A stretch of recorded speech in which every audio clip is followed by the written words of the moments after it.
Hyundai Accent modeli 2006 benzin iyi gəlməsi ilə yaxınlaşıb müştəri. Farsonkalara baxmışıq, farsonkalar normal vəziyyətdədir. Yəni buraxma falan yoxdur. Problemi var, göstərirəm sizə. Deməli, stəkanı aralayırıq. Maşını xodda qaqam.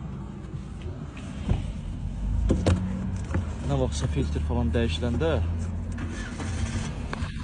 bax, görsən necə sızmaya bax. Yəni bunun problem bunun qapağındadır. Bunu taxanda qırıblar deyənə. Ona görə də buradan bax sızıntı görürsünüz ləkələri. Bu çıxıb dəyişiləcək, ya təmir olunacaq, ya da üst krişka dəyişiləcək. Problem oradan qalxacaq. Rəngindən görünür ki, təzə dəyişilib filtr.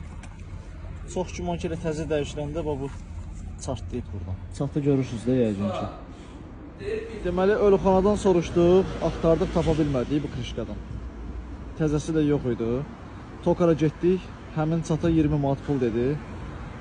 Qardaş dedi ki, elə ən yaxşısı İran kireydi. Yəni, ideal vəziyyətdə vurmuşuq, inşallah bıraxan deyil. Qorxusu yoxdur, sümük kimi olur. Maşını xodlamışıq. Sızıntı falan heç nə yoxdur, tərtəmiz, qupquru.